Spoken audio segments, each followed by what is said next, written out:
Welcome to Guelph Wrestler. I'm Andrew Sennedra, and this is the Beastie Boy, Captain Witchfingers, and today we're talking about AEW's Full Gear and what went down between, John Moxley and Orange Cassidy and all that good stuff, and the aftermath when Darby ran into their pickup truck, the Dodge Ram pickup truck, and destroyed it pretty good, and Pac kicked some guy and stole his keys.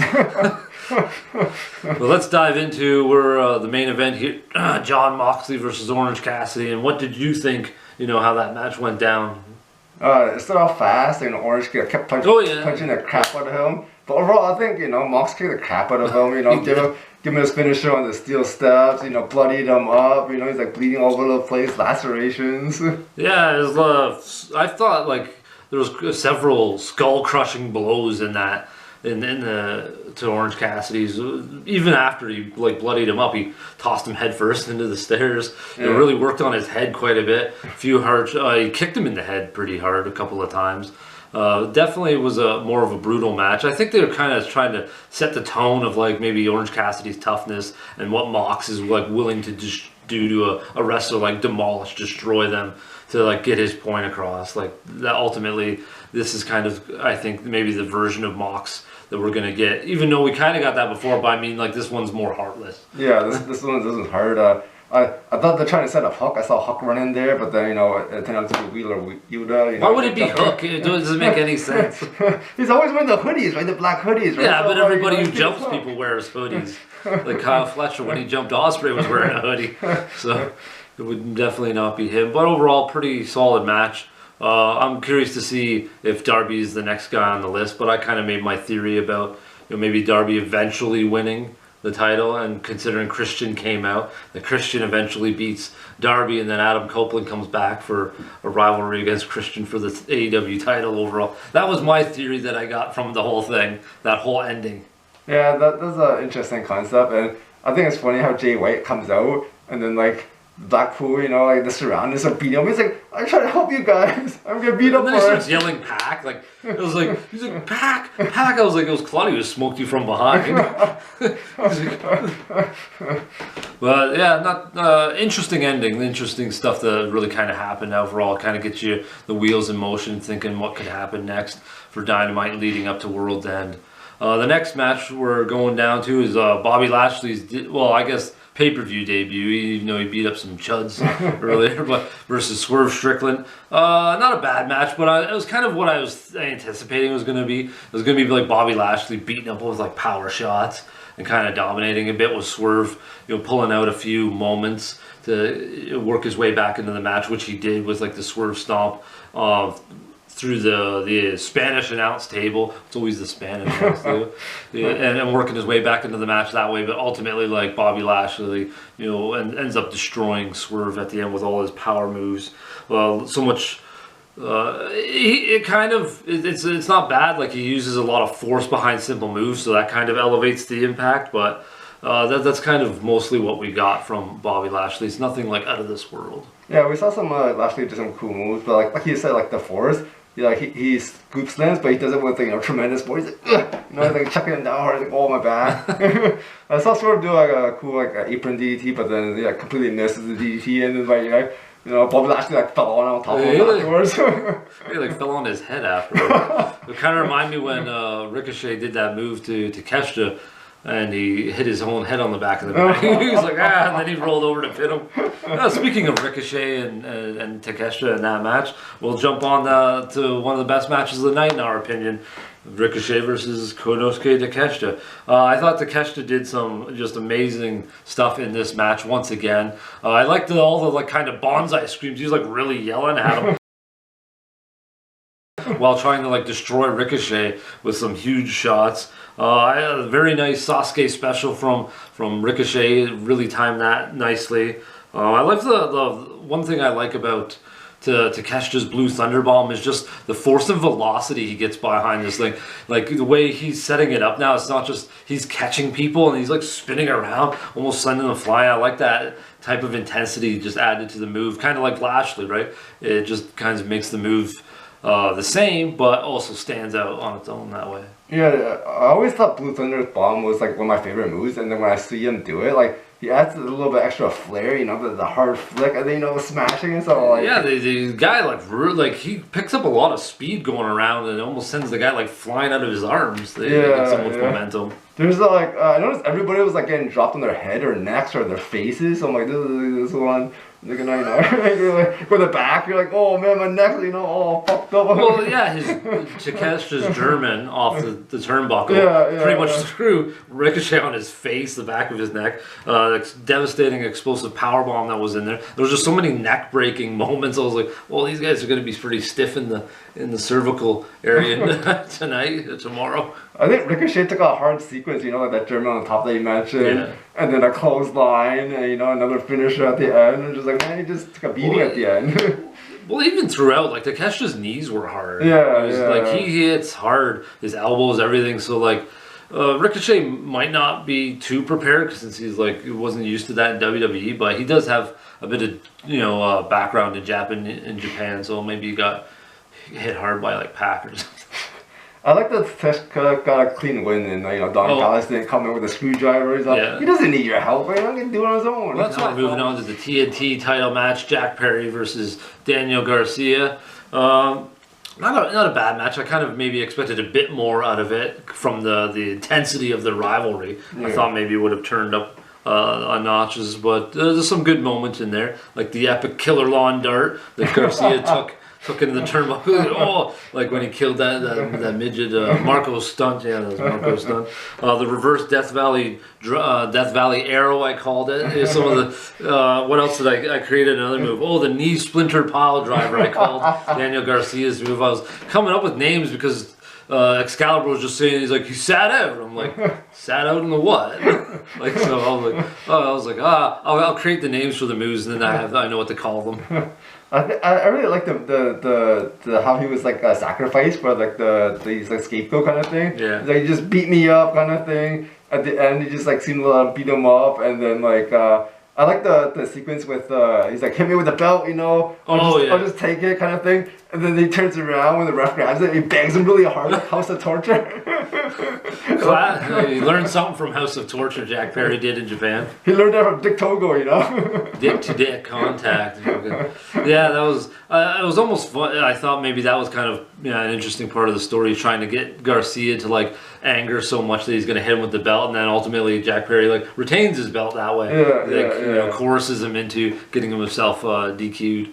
That was one of the points that I think that was gonna happen like this. It's like he's gonna, you know, lose the belt, and then he's gonna disappear with the elite, and it seemed like it might go that way, but we'll see if he disappears or not. Yeah, I think that kind of gives them a little bit of a reset, and they all come back a little later. And Daniel Garcia, I think, will, you know, be somebody they can have, you know, like do the TNT title and kind of maybe regularly defend it right now, kind of get it back onto regular rotation.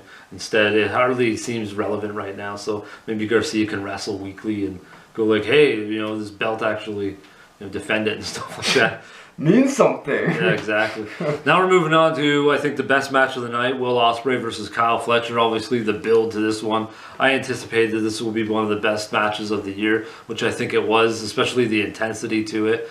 It was just furious, hard-hitting start to it. A lot of violent barrages, several amazing vicious sequences from both guys. Really going toe-to-toe, hard-hitting. A lot of really great counters too. They really set this up nicely. I don't know how well they did it in the back, but these guys know each other so well. So I thought they did everything very cohesive. No, I don't call any hiccups, but these guys really worked well together.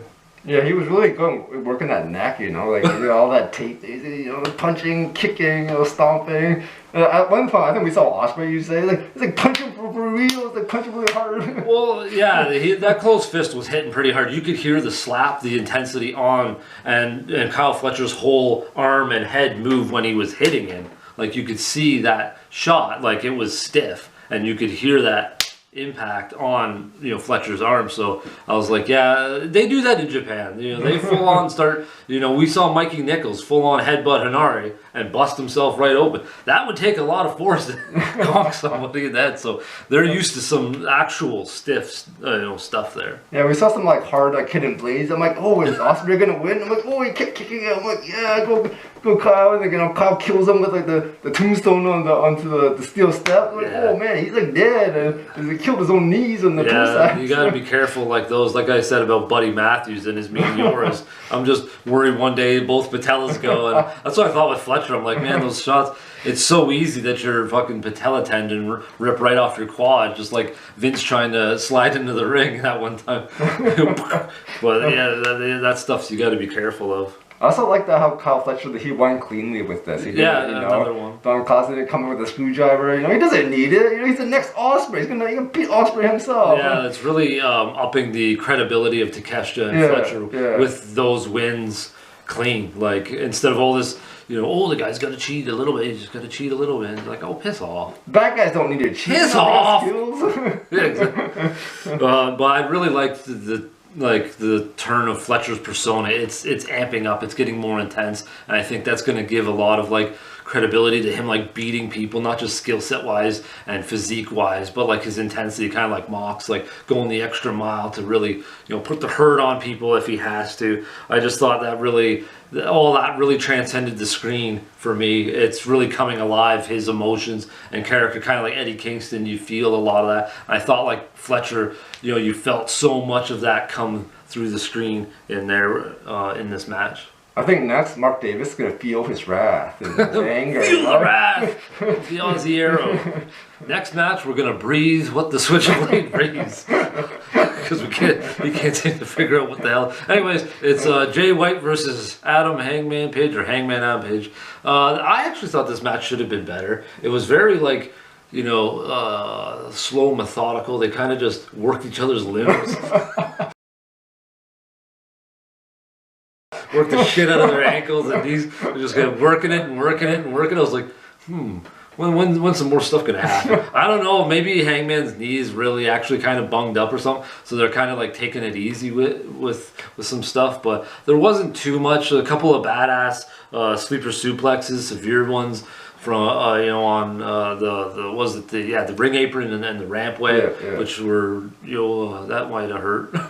Yeah, that's what I thought too. I'm like, man, these guys are really working that limb, trying to break their legs or ankles or the limb, man. It's a storyline. You gotta work the limb. And then to me, the finish just kind of ended abruptly out of nowhere, where he just catches him in the switchblade and then finishes him. I'm like, oh, okay. Now on to the next match, which gave me diarrhea. MJF versus I was gonna say Adam Cole, Roderick Strong. He took the notes, so I'm gonna diarrhea. So yeah, Strong, he's trying to break his back as he promised, doing all these cool backbreakers. He also worked with his chest a lot. He's chopping the hell out of his chest. We did see MJF pull a cool new DDT that you kind of pissed off about. Because he stole it from Shota Umino. Everyone's like, yeah, look at this move. I'm like, bastard stole Shota Umino's move. Then of course, he won, of course, and then at the end, he breaks his arms, and then Adam Cole comes out, and then the group comes out like, it's all your fault. You get involved. All my friends get hurt. He's pushing, shoving him along, kind of thing. Everything's Adam Cole's fault, stupid poser. The policy is breaking up. Yeah. Well, good on Kyle O'Reilly. Adam Cole, he needs a kick in the ass. I prefer Kyle O'Reilly, anyways. Moving on to the opening match, which wasn't too bad. I thought maybe it could be a little bit better, but it was Private Party defending their tag titles versus House of Black, which was Malachi and Brody King, the Acclaimed, and then versus also the Hogan. No, not the Hogan. Outrunners. Yeah, we just call them the Hogans because they kind of remind us of Hulk Hogan. I actually thought kind of the most excitement was out of Truth Magnum and Turbo Floyd. They kept kind of the energy into that match. And kind of kept it exciting with it being as goofy as possible in there. House of Black, I thought had the best sequences throughout the match. It was kind of between them and Private Party. I thought it was the best sequences in the match. And then you had a bit of emotion between Caster and Bowens. It seemed like Caster keeps getting in the way of Bowens. These stupid idiots. It's funny how Acclaim almost beat each other. It's like, okay, they both tag in at the same time, and then like, oh, okay, you pin me now. It's like, oh, okay. It just seemed weird. I'm like, how does that work? I know they tagged each other in, but like, it's like you beat the guy to win the belts. Like, does Bones get both of the belts? And like, Caster's on his own, and Bones has to defend them by himself or something. I don't know. It's like, never seen that before. Yeah, I think I enjoyed the Happy Hogans. They're like running around. Happy You know? Hogans. He's like summoning the Hogan chi as he's like getting punched. Brody's like punching. He's like, And then he lays him out. He's like, not today, brother. He lays him out. But it was not a bad opening match. I kind of liked the first match was like kind of chaotic with all this stuff. You know, adds a bit instead of opening up with something a little more, you know, like a Jericho match. oh, thank God. Yeah, he wasn't on the pay-per-view. Sweet. That was good. Yeah. Anyways, let's dive into our rankings on this. We got good, great, awesome, amazing, spectacular, and fantastic. Let's see where you got it rated. I'm gonna put in the middle, so like awesome, I think it's pretty good. There's some really good ones like Osprey and Ricochet kind of thing, so that carried the card. I only got it up to great because of that.